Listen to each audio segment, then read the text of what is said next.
Last issue now, because I want to start taking questions. Last issue I want to mention to you is one that is personal to me. I'd love to get as many of you engaged in it as I can. I understand that it's not on a lot of people's radar screen, but I don't think it's okay that we have 37 million people who wake up in poverty every day in America. Not in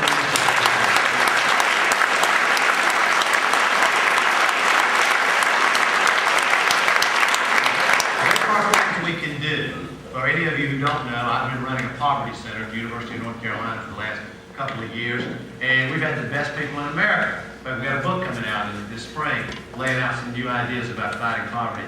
But some of it's not rocket science. We can do things like, I mentioned this earlier, raise the minimum wage, organize workers so that they earn a decent wage, organize them into unions, do something about our dysfunctional housing policy in America that concentrates more people together. How long is it going to take us to figure out that we can't continue to do that?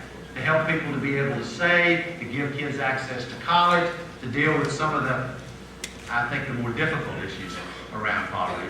Things that politicians, for some reason, don't, well, I know the reason, don't like to talk about because they're a little bit red hot.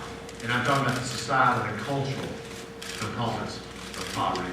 You know, you go to community centers all across the country. I've been in a bunch of them right here in New Hampshire.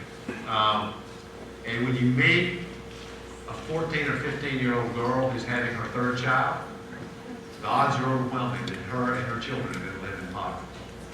When you meet a young African-American man who believes in the inner city, who believes with certainty that he is either going to die or go to prison, he has absolutely no reason to invest in his future.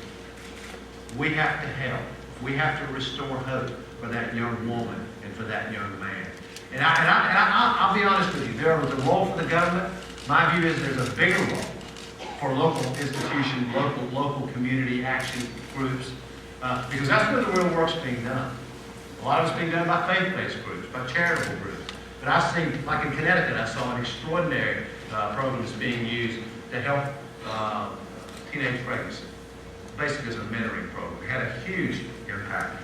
We're seeing exactly the same thing with young African-American men. Here's the bottom line. You know, if your church wants to add on, wants to build a new church, you don't say to your pastor, he'll let us know when it's over. You don't say to your minister, let us know when you finish the construction. If somebody in your community out in rural New Hampshire, or in my case, rural North Carolina, wants to raise a barn, we don't say, well, we'll watch you from the sidelines. That's not America. That's not who we are. We do things together. And I'm here to tell you, we can't continue to hope somebody else is going to do this for us. We have to do it. All of us, starting today. God bless you all. Thank you.